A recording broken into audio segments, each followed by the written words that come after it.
Welcome to another episode of Biscuits and Jam from Southern Living. I'm Sid Evans, editor-in-chief of Southern Living magazine.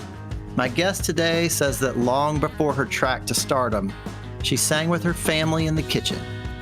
All the time, I can remember that after we ate, we sang. And I could hear my mom and my aunties. They would have the kitchen window up, and we could hear them singing. All my folks could sing. My mom, my aunties, my uncles, and my cousins. It was like that.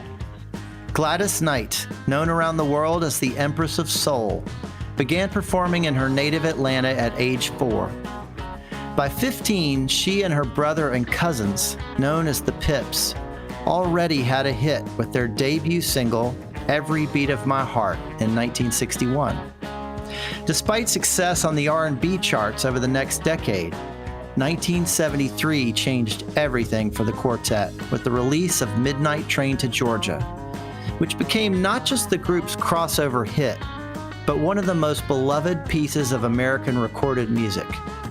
The lyrics center around leaving the hustle and bustle of the big city for a home in the South.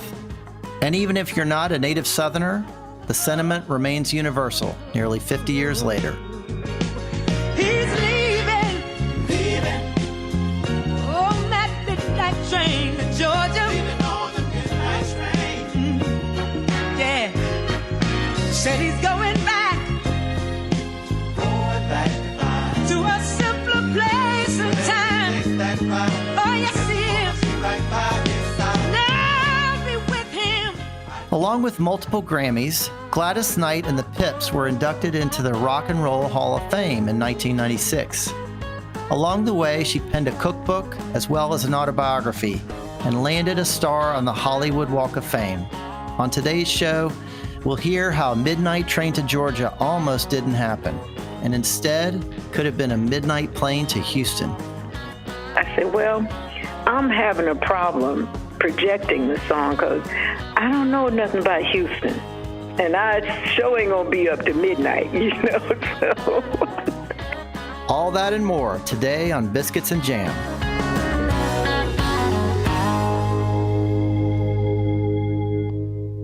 Well, Gladys Knight, it is truly an honor to have you on Biscuits and Jam. Well, thank you so much. I love those too. I'm a sweetaholic, see, so the jam thing just wears me out. I love it. So, is it fair to say that you love to cook? I love to cook. I've been cooking, since I was 6 years old. Wow, you got an early start. I did. I come from a family where, and I don't think they do it anymore, but I think it's a good idea. All the ladies in my family used to come together, and they'd just be having so much fun in the kitchen, and one of them would make this particular recipe, and somebody else would be doing something else, and it'd be so good, too. Smelling up the whole house is great. And so that's when I started, and I was always in there in the way at 6 years old. But rather than chastising me, they started teaching me. And I love that. Some of them lived in Hampton, Georgia. Some of them lived in Atlanta. Some of them lived in Decatur, you know. And I was just fascinated. And when it was done and they called everybody in to eat, the food was amazing. And it just kept me going. And when I got 8, my mom bought me a cookbook. They had a children's cookbook. And I was so excited, so I started cooking out of that cookbook. Very simple things like eggs or making a special toast or making a little soup or whatever, you know, something very plain. And that's how I started cooking. And I was so amazed by these ladies in my family, and they just taught us how to cook. So there was a lot more than just your mom cooking. Did you have aunts and uncles, cousins? All of them. Let me tell you something that people don't pick up on these days. Men are great cooks. All my uncles and my cousins, my male cousins and nephews, they came to cook too. And on top of that, we'd all be singing. We had enough people in there cooking to have a choir. Wow, that sounds like a rowdy household. Yeah, it was great. It was great. My Uncle Alvin taught me how to make barbecue sauce. Ooh, it was so good. It was so good. So I'm wondering, can you describe the house for me where you grew up in Atlanta? It was in Atlanta, right? Born and raised in Atlanta at Grady Hospital. And as I just got through telling you, I had a lot of family, okay? And they'd all get up in the living room while we cooking, and we'd be in the kitchen singing and cooking. So that's what my life was like. And for some reason, we always had enough room for everybody. Like my Uncle Ben, he had a construction company, and all of the male relatives worked for him, but they also lived in this house. So I loved it. I don't know if people do that these days or not, but it was an amazing thing, you know. How did y'all celebrate the holidays? Hoo-wee. They would sit, I'll go way back, okay, because we were children, as you know, when we got into this. And so we would be over, like I said, a lot of us, even my mom and dad and the four that they had with us, we lived upstairs from my aunt and uncle that I'm talking about that owned this 6-family place. And we lived on the top floor. And so, boy, we would come down and we'd be out in the yard playing. I mean, it sounds like y'all had a lot going on a regular day, but the holidays must have really been something else. It was. They would send us out to play most of the time because they wanted to get through with their cooking, and there were so many dishes. But we didn't mind that at all. For me and my cousin Gwen, we used to make up stuff to cook because we had tea sets. So we'd take dirt and make mud, and we would call that a pie. I'm sorry, but that's how much into cooking we were. And to this day, you still love to cook, don't you? I still love to cook. I still love to cook. Now I'm experimenting more now, you know, that I know the basic things about cooking and how many other contemporary different ways that you can do things that we used to make by scratch. Take peach cobbler, okay? Okay. Or apple cobbler, all right? So they made everything scratch. They made the crust. They made the wonderful stuff with the peaches and the apples and that kind of thing. And then the way they laid it out, they used a lot of butter back then. You know, now people are so aware of what they look like. You know, they don't use as much of that stuff as we used to do when we first started cooking. You know, a lot of lard, a lot of butter, a lot of sugar, a lot of this, you know. And it was amazing. And all the time, I can remember that after we ate, we sang. And I could hear my mom and my aunties in the kitchen because their kitchen like overlooked the driveway where we would play. It was just really a backyard with cement, you know. They would have the kitchen window up and we could hear them singing. All my folks could sing, my mom, my aunties, my uncles, you know, and my cousins. It was like that. Well, so what were y'all singing? Was this gospel music? Were there particular songs that you remember? It was all kinds of music. You know, that's one thing I loved about my family is that they loved music, period. Now, for us, it was certain things that were on the radio during that time that we weren't allowed to sing, you know. You get in trouble. Yeah, you know, but long as it was clean, we could always sing it. And, of course, my uncle had a gospel group. They were always on the radio on Sundays singing gospel music. They had the live gospel things on the radio on Sunday. And so my Uncle Alvin and his group sang on Sunday. So finally, after I got maybe a year or two older, they started carrying, my Uncle Alvin started carrying me with them. So I'd be up there singing on the radio, WRD, with my Uncle Alvin. So I've been singing all my life. Was there a particular song or a hymn that had a big impact on you? Well, my mom was the first. My dad was always proud, okay? But my mom was the first to think about maybe doing something with my singing, okay? So I got a chance to sing all kinds of music.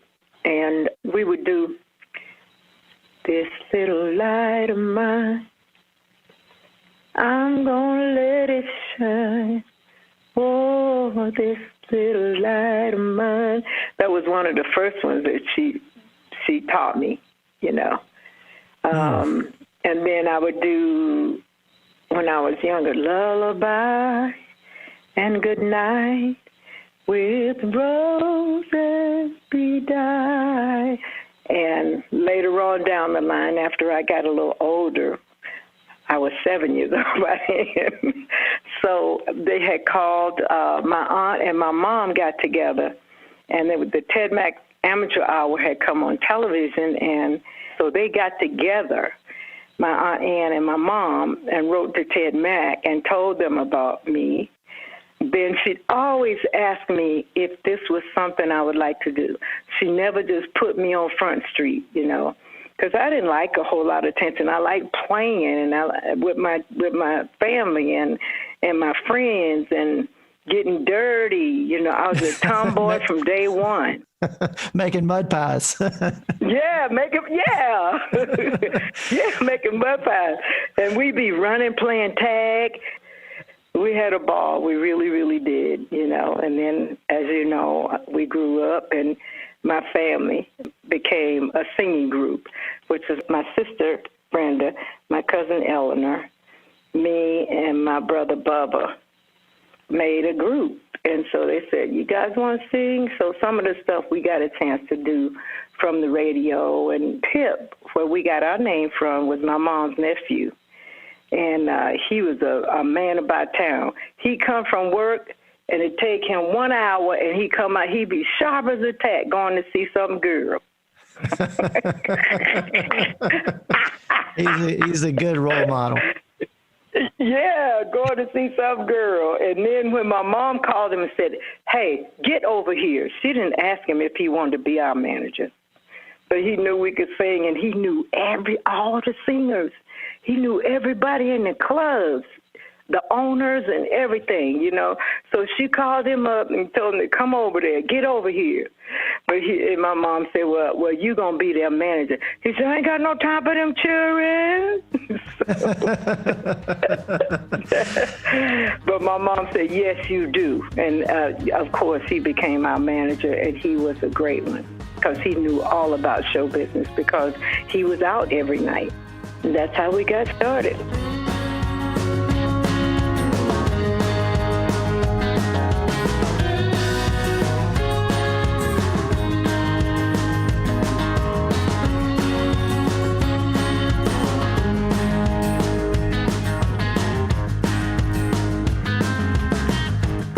One of your first big hits was called Every Beat of My Heart. Yes. And you must have been 16? 15. Wow. Well, yeah, what was it like to have a breakout hit at that age? We prayed a lot. We didn't know it was going to be a breakout hit, but everything that we did, because it was the way of our family, we prayed about it. Is this the right thing to do? Can we be successful with this? Could you help us with this? And so Pip knew the Midnighters. I don't know if you've ever heard of them. Mm-hmm. Yes. But anyway, it was a very popular group called the Midnighters, and there was a gentleman in it by the name of Sonny. And so Pip would take us around to different people's houses and have us singing in the living room. And we said, Pip, we don't want to sing in the living room. You know, so he said, get up, come on, do something with it, That was his thing all the time. So we sung for Sonny, and he was very impressed, and he started gathering music for us. And Every Beat of My Heart was one of the songs, and so we sang it, and he said, we got to record this. So we went to this club where we were doing like a night, probably. You know, we're going to high school almost by then. And so we sang it. I was walking down the street on Hunter Street one day with my friends from school. They had said, "We love your music." I said, "What music?" So they said, "Your song, you know that song, your song?" I said, "I don't know what song y'all talking about." We happened to pass by the record store, and we were just walking and talking. I wasn't paying no attention. They said, oh girl, your song is on." I said, "What song?" I said, listen. And it was there, beating my heart. And that's how it went. So from then on, were you on the road a lot? Yeah. Now that was something new. Being on the road. Pip was a very, very staunch manager when it came down to us. There was just certain things he didn't allow us to do. He did not allow us to sit down in our uniforms. He did not allow us to come up on that stage until it was time for them to call us. He did not allow us to be with certain people that didn't have what he called the proper thing to be saying or doing around us. So I'm so grateful for my family. I am, because the things that they did teach us kind of stayed with us, and it's still with us. And so he set rules, and that was it. He said, "Y'all sit down right there till I come back." And we had school to do, so he'd make us go out and sit in the car and do our homework. So you grew up in such a crazy existence. I mean, you collaborated and performed with people like Smokey Robinson, Stevie Wonder, Marvin Gaye, Patti LaBelle, so many legends. I'm wondering if some of these folks really felt like family to you. They did. Matter of fact, during that time, we became family. And we would go to each other's houses. It was such a natural, real kind of thing. I don't see artists doing that these days. They're too important, or they want to be, way up here. We weren't concerned about that. We wanted to do the best music that we could do.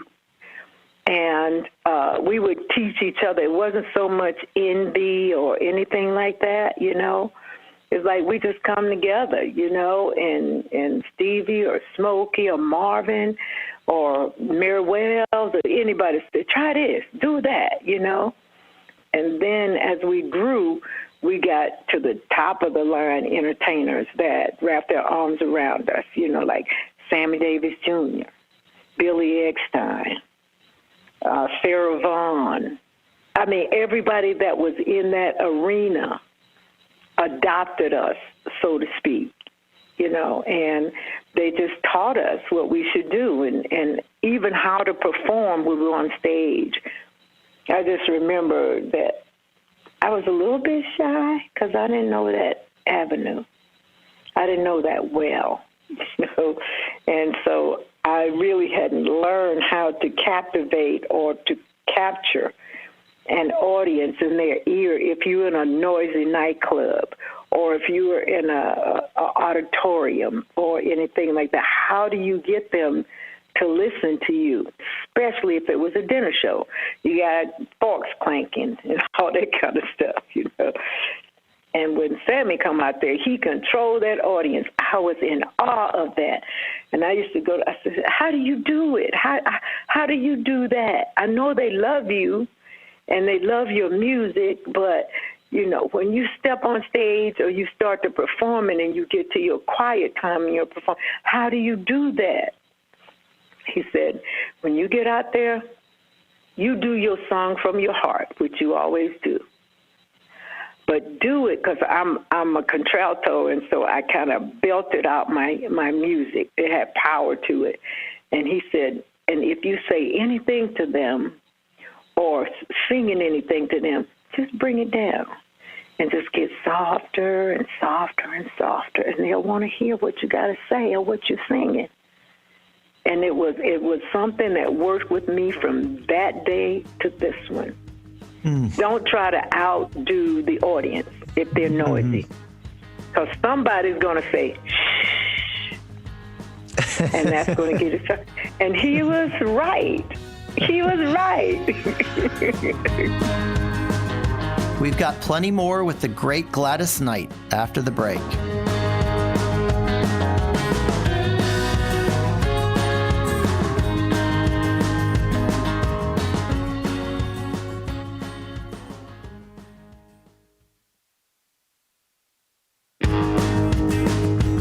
Welcome back to Biscuits and Jam from Southern Living. I'm Sid Evans, and we're talking with the Empress of Soul, Gladys Knight. I've got to ask you about Midnight Train to Georgia, of course.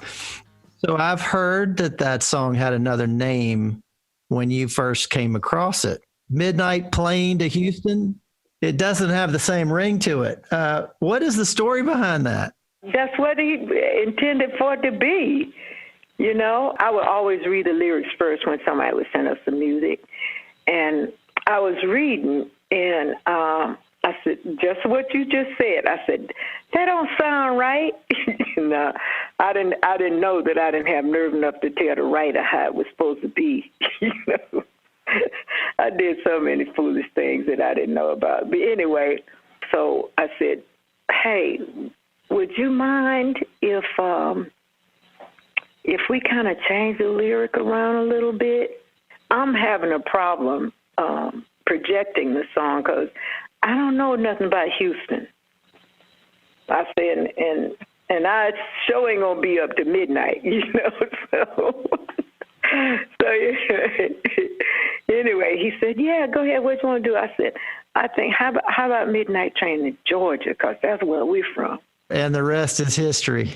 Yeah, I said, we don't fly. We ride the train or we drive, you know. And he started laughing. He said, yeah, go ahead, do it. Just do it any way you want to do it. So. Wow. Well, you know, there's a line in that song that says he's going back to find a simpler place and time. Absolutely. What do those lyrics mean to you? Well, they mean everything. Georgia for us was always home, especially Atlanta. And that's why that line to me just hit home. It's just easy. Going back to find a simpler place in time. The further up north we got, the less they were, what can I say, amenable to being cordial, so to speak. They were separated. They were in pockets.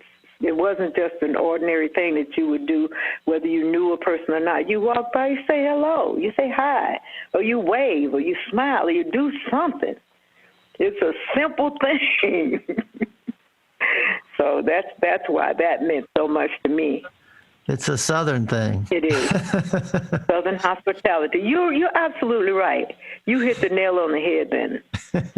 But I loved it. I loved that. And, you know, we lived in New York for a while. It was a totally different kind of thing. You know, you be walking by people, you say hi, and they look at you like you lost your mind. So we brought them Southern ways on up in there, and we be saying, oh, what's wrong with them? What do we do?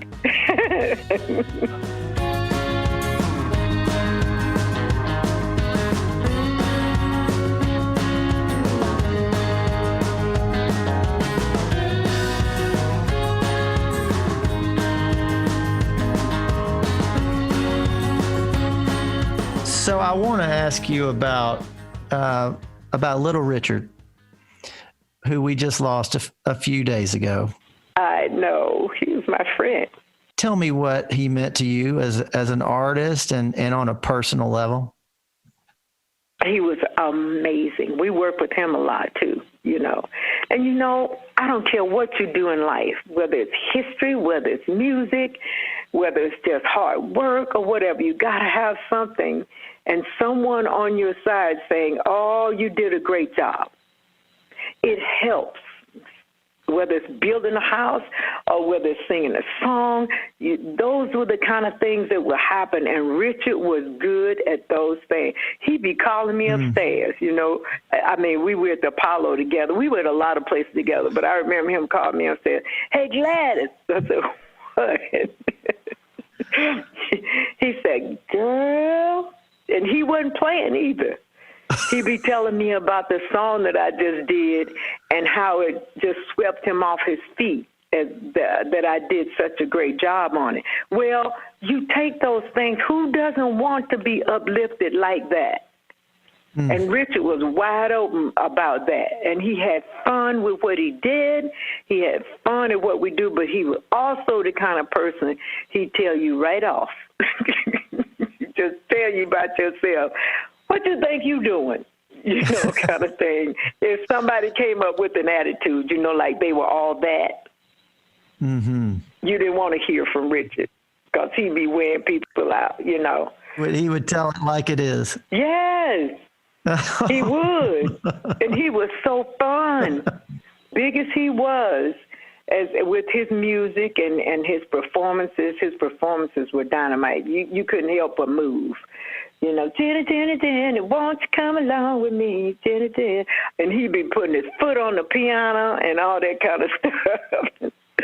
So it was great. I loved him to death. Matter of fact, he lived not too far from me once I moved to L.A., so we had a chance to spend more time together than we did when we were all on the road, you know. So, yeah, I miss him already. I do.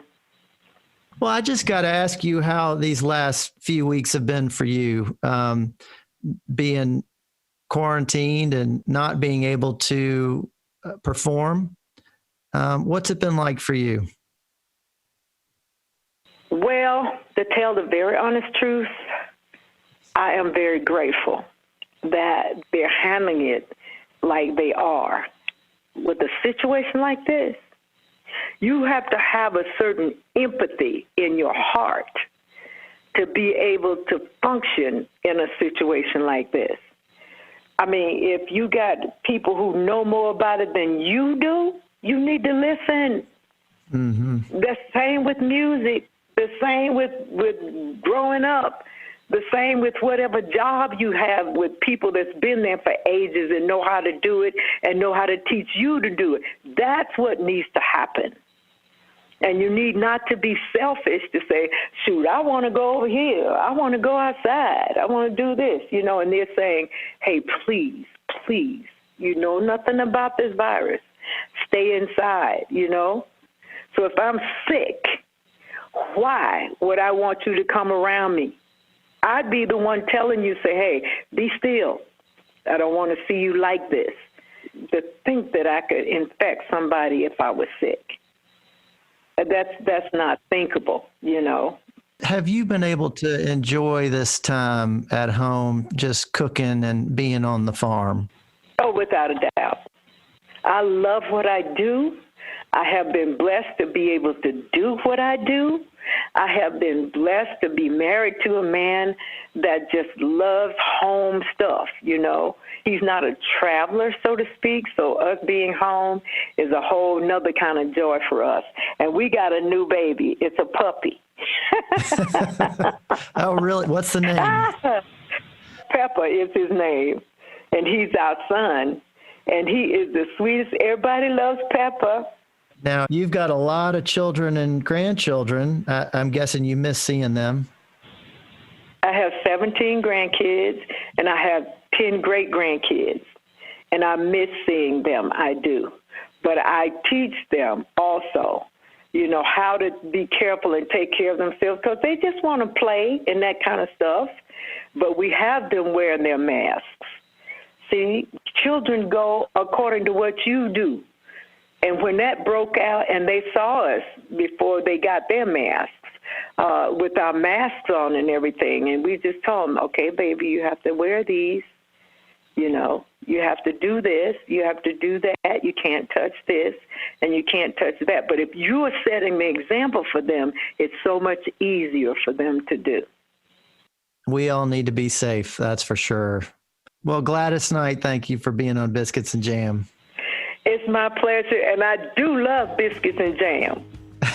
I do. Matter of fact, I had one yesterday, didn't I? We had some biscuits left over, and I had some strawberry jam, and I was making a cake. And I said, I'm going to put this strawberry jam in my cake. And I did, and I took some mint jelly and put it in it. It's so good, y'all. Well, I hope you'll come see us at the Test Kitchens down here in Birmingham sometime. We would love to have a visit. I would love that. I'm telling you, I really would. I would love that. Well, I'm not kidding. The invitation is always there, at least when we open this place. Yeah, there you go. Well, I'll be singing while I'm cooking because that's the way I do it. Thanks for listening to my conversation with Gladys Knight. You can keep up with her on Facebook or at GladysKnight.com. Southern Living is based in Birmingham, Alabama, and this podcast was produced and edited in Nashville, Tennessee. If you like what you hear, please consider leaving us a review on Apple Podcasts or telling your friends about the program. You can find us online at southernliving.com and subscribe to our print publication by searching for Southern Living at www.magazine.store. Biscuits and Jam is produced by Heather Morgan Schott, Chrissy Tiglius, and me, Sid Evans, for Southern Living. Thanks also to Ann Kane, Jim Hankey, Eliza Lambert, and Rachel King at Pod People. We're excited to let you know that more episodes of Biscuits and Jam are coming your way soon. Just stay tuned and subscribe to us however you listen to your podcasts. From everyone here at Southern Living, we wish you health, happiness, and of course, great food and music. We hope to see you again, and thanks for listening.